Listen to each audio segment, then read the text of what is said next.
Penny stocks वो stocks होते हैं जिनकी प्राइस और मार्केट कैपिटलाइजेशन बहुत कम होता है। पेनी स्टॉक्स की कोई फिक्स डेफिनेशन नहीं है। यूजुअली जिन शेयर्स की प्राइस 20-25 रुपए से कम होती है उन्हें पेनी स्टॉक्स कहते हैं। बहुत सारे ट्रेडर्स और इन्वेस्टर्स ये सोचते हैं कि अगर मैं कोई 1000 रुपीज़ वाला स्टॉक खरीद लूँ तो 50,000 रुपीज़ में सिर्फ 85 शेयर्स आएंगे। वही अगर मैं 4-5 रुपये वाला कोई पेनी स्टॉक खरीद लेता हूँ तो मुझे 50,000 रुपीज़ में 10-12 हज़ार शेयर्स मिलेंगे, यानी नंबर ऑफ शेयर्स ज़्यादा मिलेंगे। और अगर 4-5 रुपये का स्टॉक 7-8 रुपये तक भी चला जाए तो बड़ी आसानी से और जल्दी ज़्यादा रिटर्न्स मिलेंगे। लेकिन ये सोच गलत है, क्योंकि ज़्यादातर पेनी स्टॉक्स घटिया होते हैं। यहाँ पर मैं ये नहीं कह रहा हूँ कि ज़्यादा या बड़ी प्राइस वाले स्टॉक्स ही अच्छे होते हैं। नहीं, कोई स्टॉक अच्छा है या नहीं ये तो उस कंपनी पर और उस कंपनी के फंडामेंटल्स पर डिपेंड होता है। पर सिर्फ शेयर की प्राइस देखकर या प्राइस के आधार पर किसी शेयर को बाय करना गलत बात है। बहुत सारे लोग ये समझते हैं कि जितनी ज़्यादा शेयर की प्राइस उतनी बड़ी कंपनी, और शेयर की प्राइस जितनी कम कंपनी उतनी छोटी। लेकिन नहीं, ऐसा नहीं होता है। चलो तो मैं एक सिंपल एग्जांपल लेकर आपको समझाता हूँ। MRF का नाम तो आप सभी ने सुना ही होगा। MRF कंपनी का टायर्स का कारोबार है। MRF के एक शेयर की प्राइस आज 6 जनवरी 2017 को 51,300 रुपीज़ है। वही ICICI बैंक के एक शेयर की प्राइस आज 258 रुपीज़ है। तो क्या आप मुझे बता सकते हो कि इन दोनों में से कौन सी कंपनी बड़ी है? अगर आपका जवाब MRF है तो आप गलत हो। देखो, कंपनी के शेयर प्राइस का कंपनी के साइज के साथ कुछ लेना देना नहीं होता है। कंपनी की साइज आपको कंपनी के मार्केट कैपिटलाइजेशन से पता चलती है, और मार्केट कैपिटलाइजेशन का फॉर्मूला है price of one share multiplied by number of shares outstanding.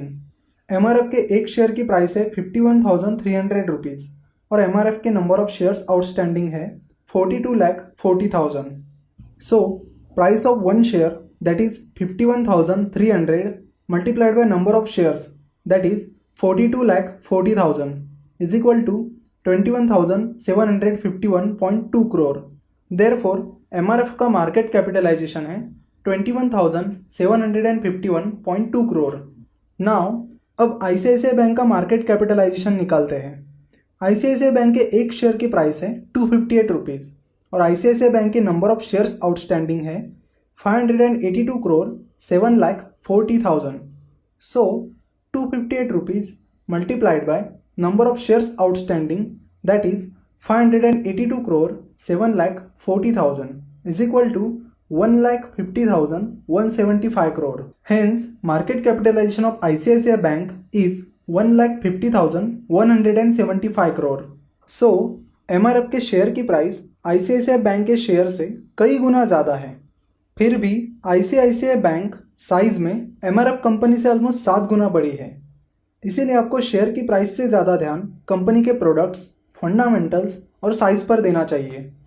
जब पेनी स्टॉक की बात आती है तो सबसे पहले आपको ये देखना होगा कि अगर कोई स्टॉक पेनी स्टॉक है तो वो क्यों है, और इसका जवाब ढूंढने के लिए आपको कंपनी का पूरा बैकग्राउंड, फंडामेंटल्स और प्रोडक्ट्स, ये सारी चीज़ें एनालाइज करनी होगी। कुछ पेनी स्टॉक्स ऐसे हैं कि अगर आपको उनके शेयर्स बेचने हैं तो बड़ी मुश्किल से आपको बायर्स मिलते हैं।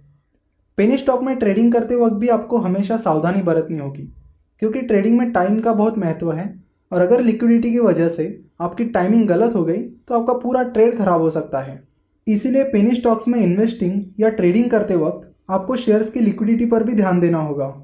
कुछ पेनी स्टॉक्स ऐसे भी होते हैं जो आपकी छोटी सी इन्वेस्टमेंट को एक बड़ी अमाउंट में कन्वर्ट कर सकते हैं। मिस्टर राकेश झुनझुनवाला ने टाइटन कंपनी, जो कि अभी ज्वेलरी का बहुत बड़ा ब्रांड है, उसके शेयर्स साल 2002-2003 में 4,500 रुपये के एवरेज प्राइस पर खरीदे थे। आज टाइटन कंपनी के शेयर की प्राइस 350-400 के करीब है। मतलब उनकी इस इन्वेस्टमेंट ने उन्हें ऑलमोस्ट 8,000% रिटर्न दिया है। इसका ये मतलब नहीं है कि सारे के सारे पेनी स्टॉक्स मल्टीबैगर निकलेंगे। पेनी स्टॉक में अच्छे फंडामेंटल्स वाले स्टॉक ढूंढना मतलब कोयले की खान में हीरा ढूंढने जैसा है, और अगर आपने गलती से भी हीरे की जगह कोयला उठा लिया तो आपकी पूरी इन्वेस्टमेंट कोयले के भाव जा सकती है। और इसीलिए कोई अच्छा पेनी स्टॉक ढूंढने के लिए आपको दूसरे शेयर्स के मुकाबले बहुत ज़्यादा एफर्ट्स लगाने होंगे, और साथ ही डीप रिसर्च और मॉनिटरिंग करनी होगी। बहुत सारी पेनी स्टॉक कंपनीज बहुत ही छोटी कंपनीज होती है, जिसकी वजह से उनकी डिटेल इन्फॉर्मेशन इजीली अवेलेबल नहीं होती। इसीलिए उनका एनालिसिस करना एक मुश्किल काम होता है।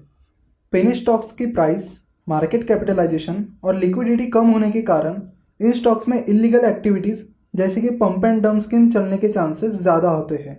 पंप एंड डंप स्कीम क्या होती है और इससे आपको कैसे सतर्क रहना है, ये मैं आपको हमारे next lecture common scams in the stock market में बताऊंगा।